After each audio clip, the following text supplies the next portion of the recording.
Êxodo. A obra de Deus. Parte 21. No vídeo anterior, ao estudarmos Êxodo 8, fomos conduzidos a compreender o que a Escritura chama de um mundo. Vimos que o mundo não é apenas um lugar físico, mas um sistema que não é do Pai, um ambiente espiritual marcado por valores, influências e compromissos que se opõem ao reino de Deus. Aprendemos que a verdadeira libertação não consiste apenas em sair do Egito externamente, mas em ir longe o suficiente, atravessando o caminho de 3 dias no deserto, que simboliza a morte e a ressurreição com Cristo. Inscreva-se no canal, ative as notificações e compartilhe este vídeo com outras pessoas. Juntos, podemos levar a palavra de Deus ainda mais longe. Se em Êxodo 8 aprendemos o que é o mundo e a necessidade de separação, em Êxodo 9 vemos como Deus julga os fundamentos desse sistema. Vamos ao conteúdo. Êxodo 9. Quinta praga, peste no gado. Êxodo 9 do verso 1 ao 7. Foi para humilhar Amon, o deus adorado em todo Egito e que tinha a forma de um carneiro, além de Ator, a deusa vaca, e Apis, o deus touro. No Baixo Egito, Amon era adorado também em forma de um touro, ou bode, e era protetor dos rebanhos do Egito. Como era de se esperar, tais divindades foram incapazes de proteger o rebanho egípcio. Sexta praga, furúnculos e úlceras. Êxodo 9 do verso 8 ao 12. Uma humilhação para o deus Tifon, que protegia os egípcios contra qualquer ferida que fosse causada por qualquer coisa, e Ísis, a deusa da medicina. Os sacerdotes adoravam Tifon e jogavam as cinzas de seu altar em todos os doentes. Os próprios sacerdotes foram os primeiros a serem infectados. Novamente nenhum deus pôde fazer nada. Sétima praga, trovões e saraiva.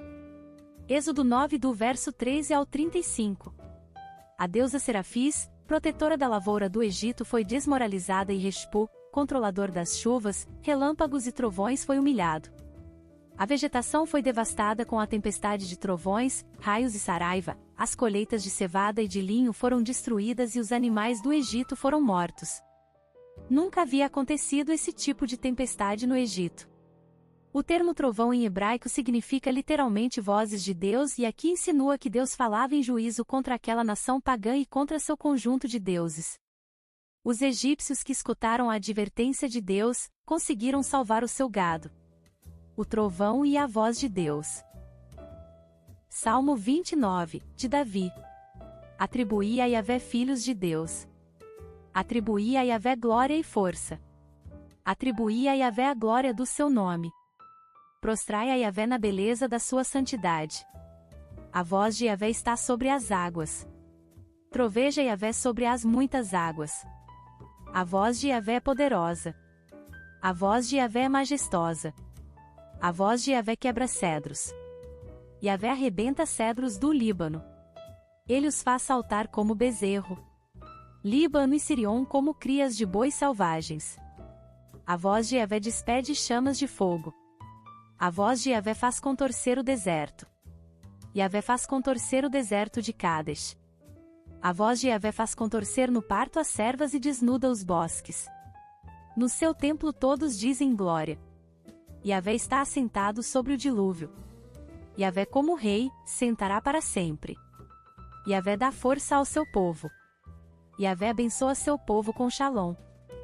Vamos entender o contexto.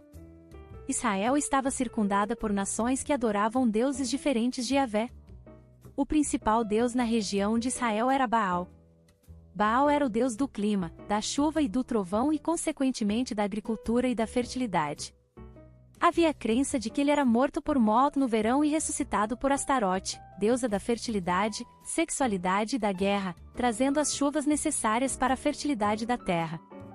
O culto a Baal envolvia prostituição cultual e orgias, visando de alguma forma influenciar a atividade de Astarote que visava ressuscitar Baal.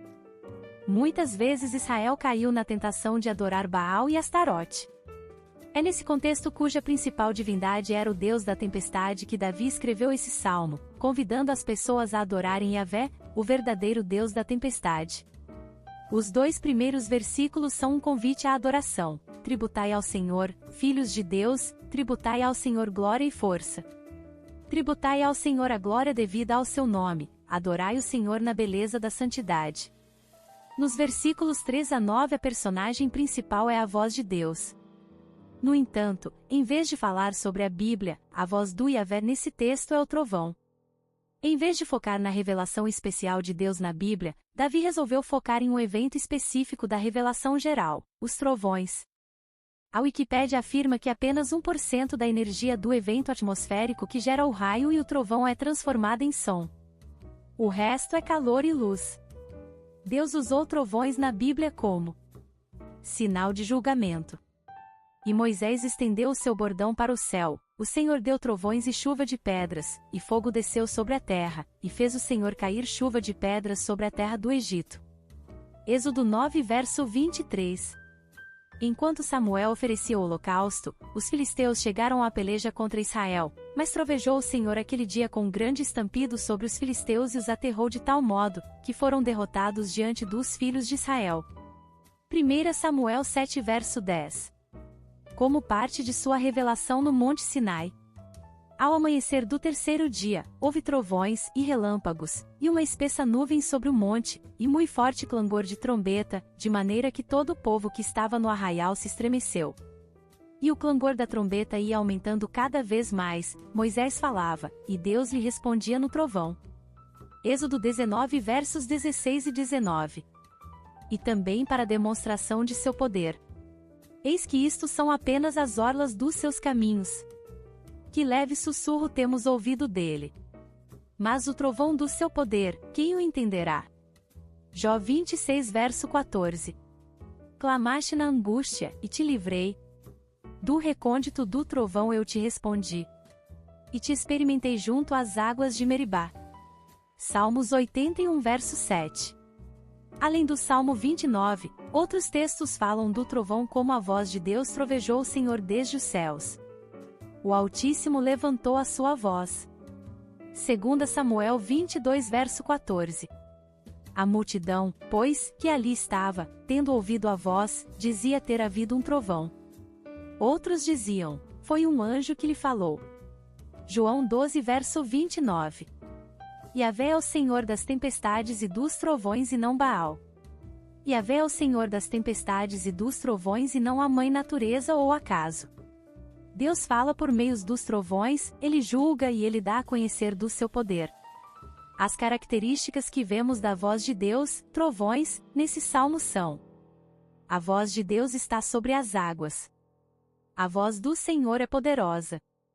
A voz do Senhor é destruidora. A voz do Senhor é inquietante. A voz do Senhor traz fogo consigo. A voz do Senhor faz tudo tremer. A voz do Senhor cria e destrói. A voz do Senhor evoca glória. Na última parte do Salmo, depois de conclamar os filhos de Deus que louvem a Deus e descrever os trovões, a voz de Deus, ao ponto de evocar glória, o salmista aplica a mensagem construída até aqui. O Senhor preside aos dilúvios, como rei, o Senhor presidirá para sempre. O Senhor dá força ao seu povo, o Senhor abençoa com paz ao seu povo. Esse salmo confirma a verdade revelada no Salmo 19 verso 1, de que os céus proclamam a glória de Deus. Os trovões são parte da revelação natural de Deus, e ouvidos à luz da revelação especial, Bíblia, eles nos revelam sobre a grandeza e o poder de Yahvé.